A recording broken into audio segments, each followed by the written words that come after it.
adult things going on, and you would think with all those adult things I would be like a total adult, very mature. But I still, somehow, like the teenager in me still wants to come out. Still wants to come out. Like I still try to do adult things, but the teenager is still prevalent. Like I still get excited when I see 4:20 on a clock. Still get excited. But the difference now is that it means that there's 40 minutes of work left. So that's the big difference these days. But like another adult thing I did, I joined a gym. But the teenager in me makes me go to locker number 69 every single time. I just can't kick it, you guys. Can't kick it. Also, I take a vitamin every day, but I wash it down with Mountain Dew. It's just... The reason I did is because I was pretty sure my family was starting to think that I was some sort of loser that couldn't get dates. Because I wasn't telling them about any of the dates I was going on. Because their idea of success in dating was to find the girl of my dreams, get married, have kids. That was their idea of success. My idea of success in dating was a few years ago when I had sex with a 22-year-old. That's success.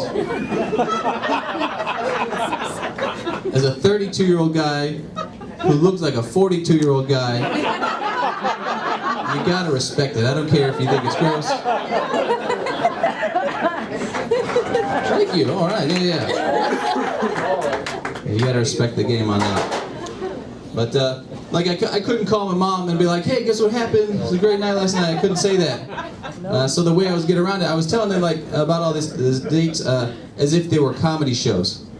Like for the young girl, I called my mom. I was like, "Yeah, I had a great show last night. It was a really good show. It was a young crowd, a little bit younger crowd. They were a little tight at first, but they loosened up with a couple drinks. It was a great show. The trouble was though, after I did that show, they kept calling me back, asking me to perform at their venue again. I was like, nah, I'm gonna try some other venues around town before I come back to yours again. Like I got my first urban show booked next weekend, and it's the black girls, guys. It's all right. But it got rough with my family though. Like a few Thanksgivings ago, my little nephew came up to me, and he was like, "Uncle Andy, are you happy being alone?" I said, "Oh God, that's rough, man. That's rough."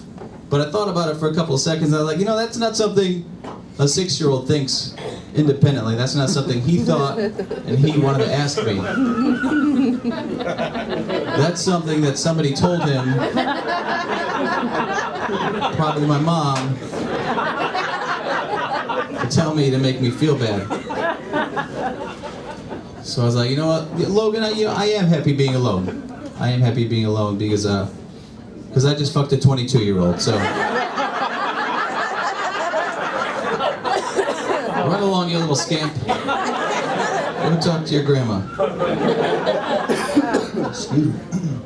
All right, I'll leave you guys with this one. This is one joke I only get to tell once a year because it's a Christmas joke. I'm just gonna tell it. I call my dick Cole because nobody wants it for Christmas. And the only ones who get it are bad little kids. Thank you guys very much. My name's Andy Bledsoe. Enjoy the rest of the show.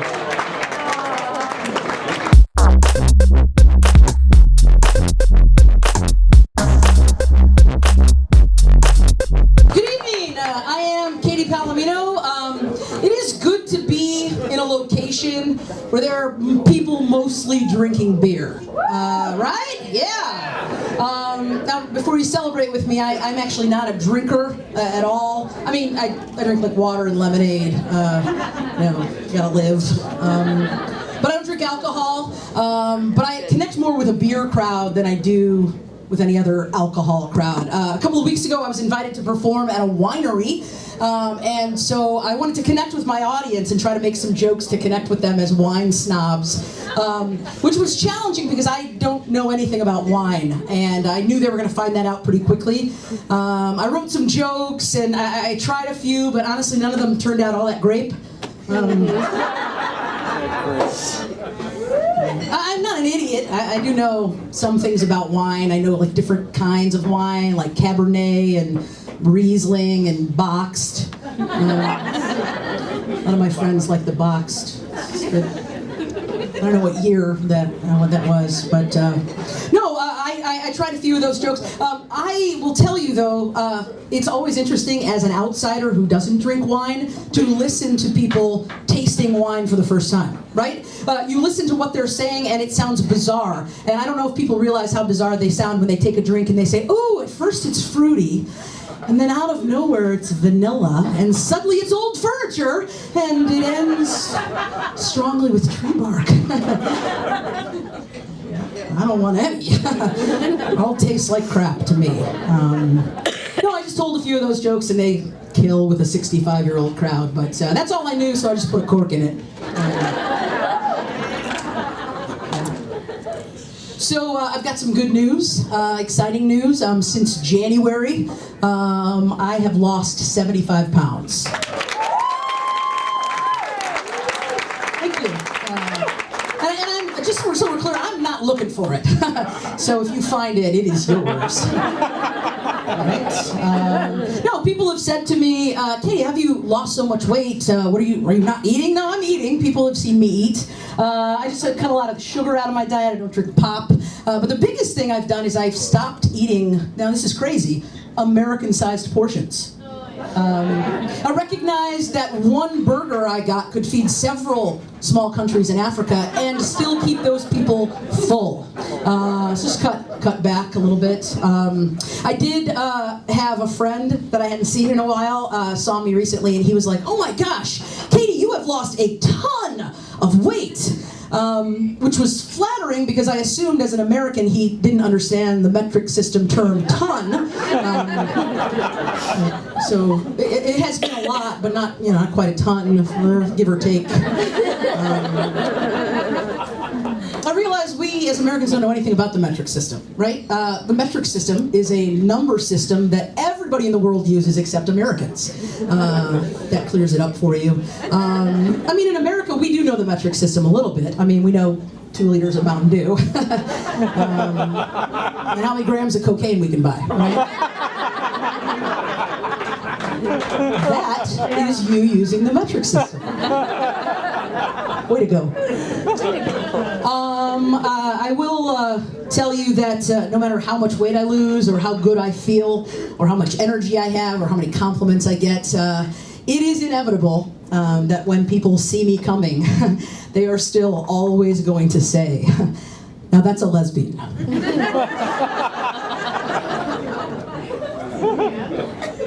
Thanks for noticing.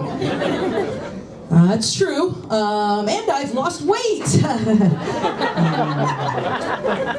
No, I did recently decide to throw a little exercise into my healthy lifestyle. I hadn't really been exercising, so I decided to get a trainer, but actually I was kind of running the numbers and trying to make a budget, and the only trainer I could afford was the one I got, and that was an animal trainer.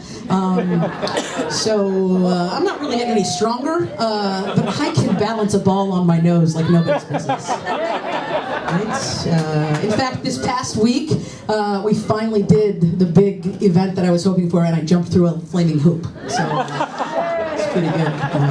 Never, ever before been more motivated for treats than I am now.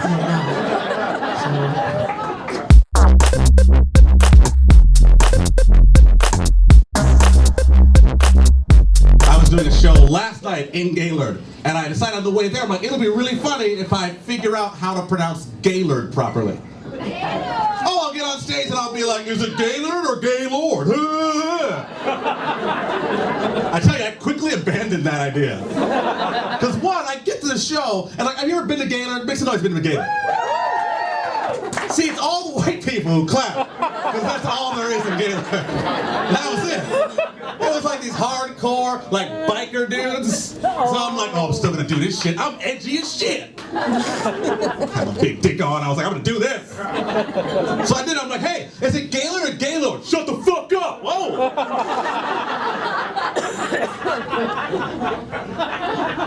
So I'll call you guys G. So swear, there was a guy there, his name was Bob. And I get to the show, and the booker was like, yeah, you laughed at me saying Bob. Who laughed at me saying the name Bob? Because that is the funniest name ever. Like, if you ever want to accentuate how boring somebody is, just tell them that their name is Bob. What kind of person is he? He's a Bob. Oh, yeah. But now I get there, and the booker's like, so there's this guy, his name is Bob. He likes to heckle, it's fun, it makes the show better. I'm like, bitch, no it doesn't. No comedian has ever been like, hope there's a ton of hecklers tonight. No, it doesn't happen. But all comedians do end every sentence with, in case you're wondering. It's a real thing we do in private. She's like, he's there and he's gonna talk to you. Feel free to banter back, and I'll make that motherfucker cry. That's what I will do. I don't like hecklers. So then Bob shows up, right? Bob is wearing a 1986 U of M jacket and like a 1992 U of M sweater, and here's the best part, a Bluetooth headset in his ear. He's working that shitty look. He comes up to me, he's like, hey, have you heard about me? I'm Bob. I'm like, I mean, yeah, I guess. You heard I like to jest. I was like, don't fucking say jest. Your name is already Bob, dick. You know, I like to rabble them. Don't be afraid to rabble me back. I'm really exaggerating how he talked to me here. But it was kind of like that. So I'm like, hey Bob, it's cool, man, but I will talk like a lot of shit about you if you talk to me while I'm up here. All right, I'm okay with that. Okay, fine. So I asked the bartender, I said, so what's Bob's story? Oh, he's kind of a big deal here in Gaylord. He owns a septic pumping company. Look, are you fucking kidding me? The dude pumps shit for a living. I just watched Christmas Vacation yesterday. And I want to ask, hey Bob, is your shitter full? That's all I wanted to do. But I was bummed. He didn't talk the whole time. I know. That's what I felt. I said something to him too. Like I told a joke and people laughed and I was like, right Bob? And he's like, fuck you, Bob. I had a great joke planned for you, Bob. What's your name? Bet. Oh, I thought you said Bob. I was gonna say Bob. He's like, bet. When he said bet, like my dick got a little hard. I was like, nope, his pants are too tight. Put it back. Put it back. So you guys. Christmas time is coming around the corner. Who loves Christmas? Throw your hands up. Now shut up! I hate Christmas, you guys. I don't know if you can tell. I don't like it. I did when I was a kid, obviously, all kids love Christmas, but I got older, more responsibilities. I break up with every girlfriend the week before Christmas. I don't like Christmas. But last year I was up in northern Michigan for Christmas, and I saw, what I could tell was a family man who hates Christmas as much as me, but does it for the shorties, you guys. I could tell. Because I was driving to my daughter's mom's family's house. It was like 9:30 in the morning, and I drove past a house, and a Christmas tree was in the garbage Christmas morning. So I'm like, whoa, this guy's got Christmas all figured out, you guys. Like he's probably got this shit like planned down to the second. It's like alarm goes off at 6:30, he gets up, makes his coffee, because he's got a long day, He's got to put some shit. Gets the coffee done, sits there, watches the Sports Center real quick, because got to see what's happening on the Christmas Day games, because everybody loves basketball. Nobody loves basketball anymore. But he's watching them. Time is it? 8:30, get the kids up. Kids get up. Wake up, kids, wake up, wake up!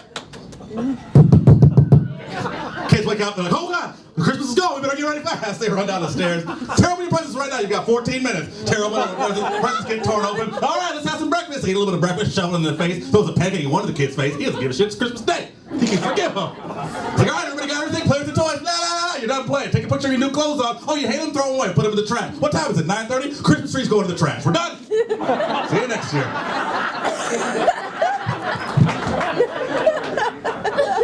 So I'm gonna do my Christmas. I'm 29 years young, you guys. I'll be. Congratulations to me, because I'm from Detroit and I made it, you guys. All the shit you've heard about Detroit is totally true, you guys. It's shithole. Real shithole. But I'll be 30 in February.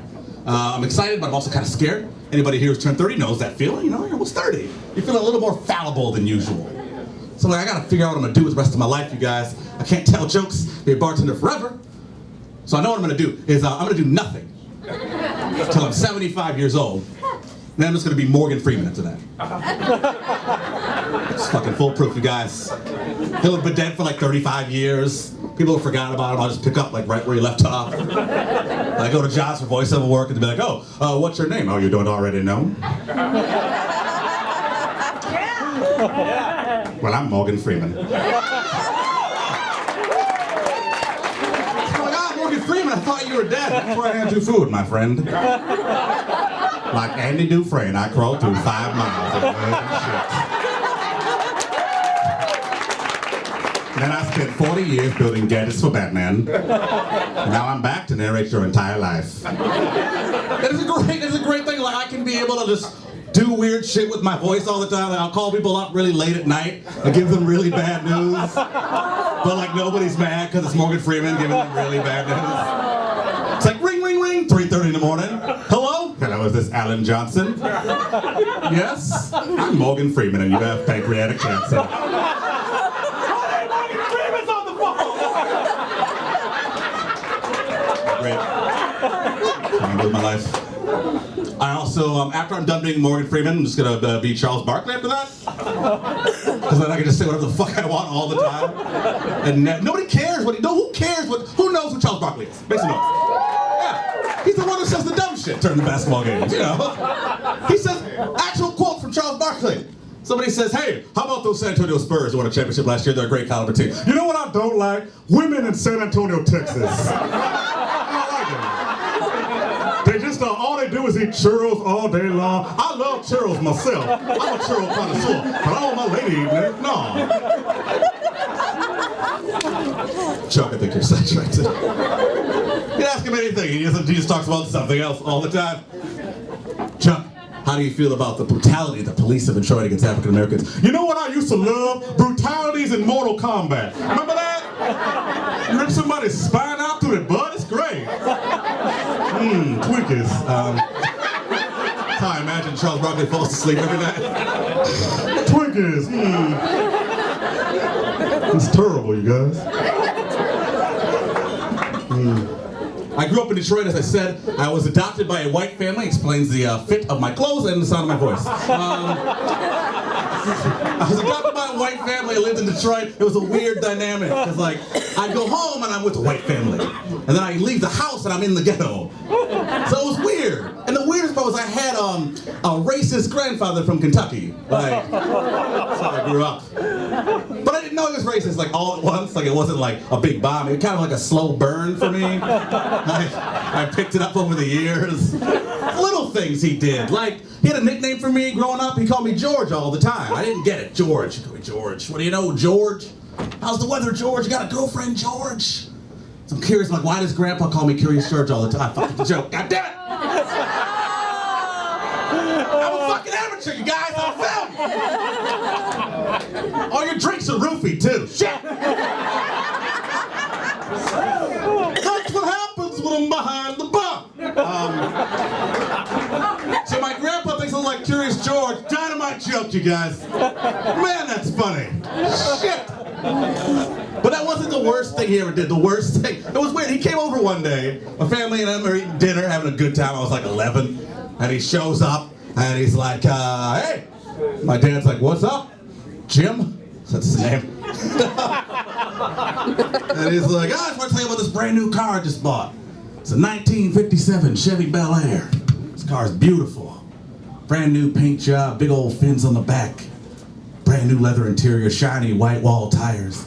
I tell you, those tires are shinier than a nigger's butt. There's like 20 seconds of total silence in the house. And my grandfather broke the silence by being like, well, I'm gonna go.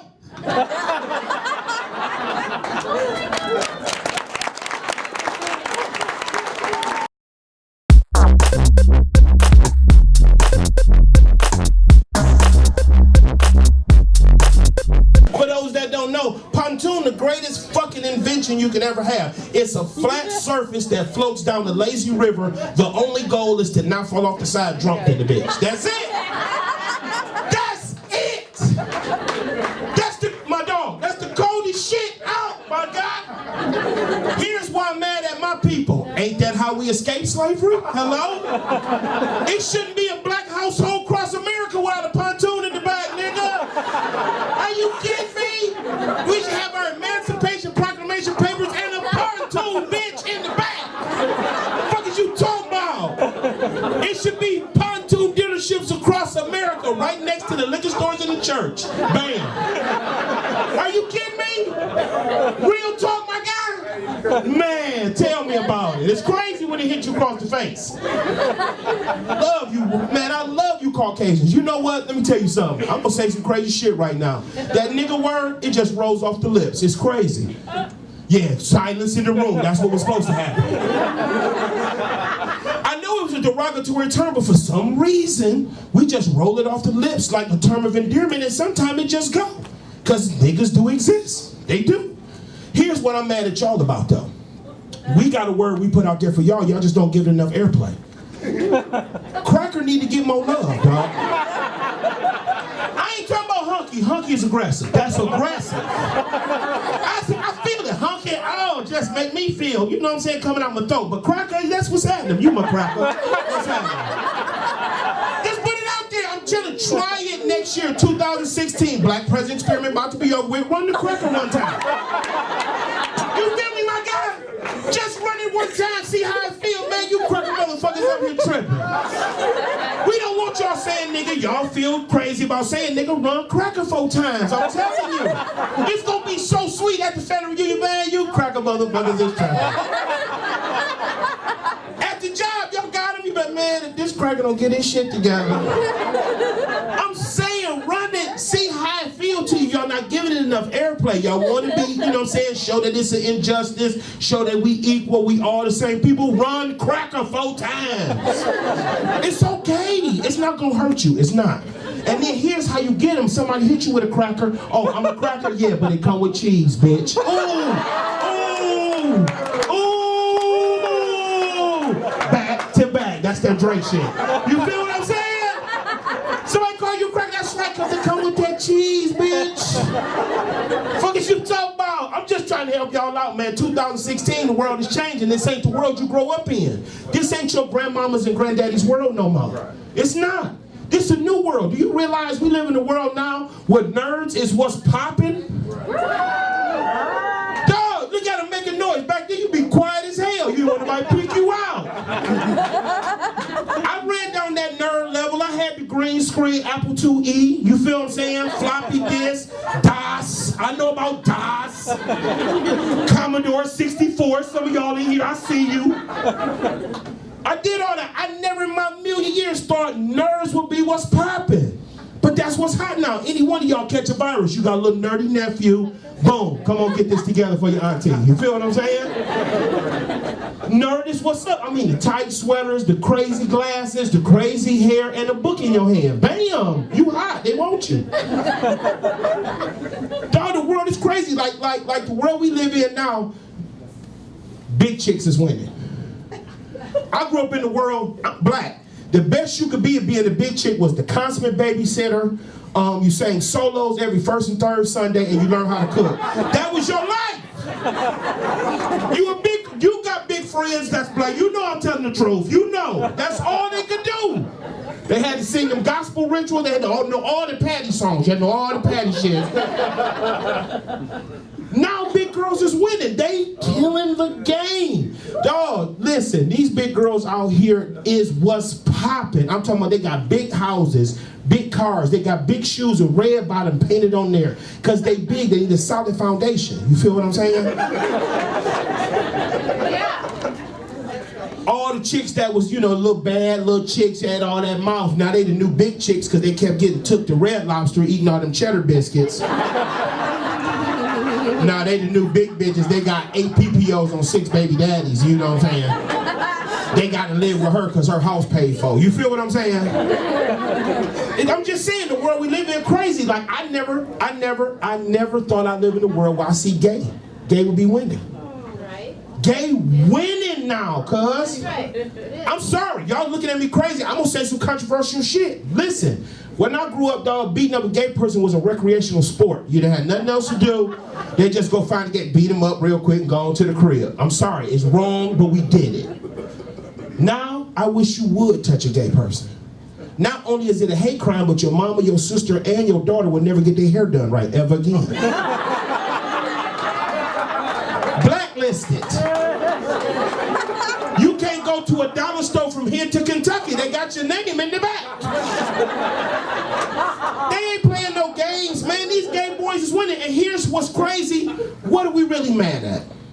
We gay. What we mad at?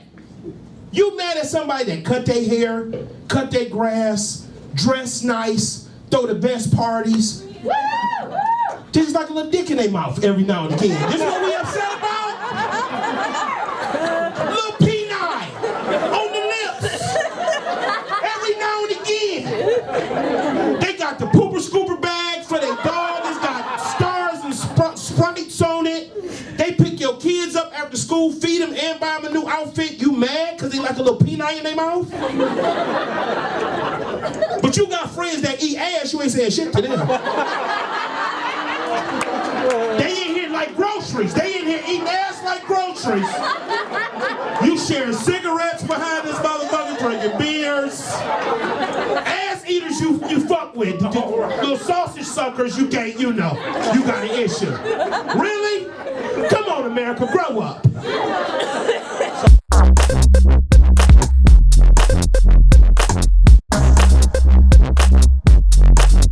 You're a good-looking guy, right? You're a big, tough-looking guy. Like, you look like how I think I look like when I'm having sex. Go Javi! I kind of feel bad for the pussies, to be honest. Sir, you got a big dick? Can I borrow it? I'm so sick of lying. But to be honest, guys, I can't have a big dick. I'm not responsible enough. I feel like a big dick is like a pilot's license. Like, you should have to read some books, go to some classes, because if you use it wrong, you're going to kill some people. By people, I mean wombs. I had to put something on there. Guys, the key to comedy is relatability. Let me try one more. Am I the only person that likes Bill Cosby more now? Love this. So you got your good-looking guys like you got your bad-looking guys like me, right? Fucking sick of these good-looking guys, right? He's got that beautiful girl with him. I guarantee they're in a club. He saw her on the far side and he went, nothing. He just winked at her. She probably walked over. You know what happens to me if I wink in a club? This is what I hear. Aww. Who brought their special needs cousin to the nightclub? I didn't know Make-A-Wish Foundation goes past midnight. Guys, I'm in a relationship for the next 3 days probably. Shut up, don't judge. Every relationship goes to the exact same point. That girl says those 3 words to me. You guys know those 3 words? You're dead inside. No? Okay. Just me. Again, key to comedy is relatability. But she took the step, and you guys will agree with me on this one, right? It freaked me out. The other day, she bought condoms for us. Right? That's a big step. I don't have to act like I'm forgetting them anymore. I get that there's like 20. But all of a sudden, I'm the asshole because I try to take 2 to go. How are you guys doing tonight? What's this date about? How's it going so far? You eating some nachos?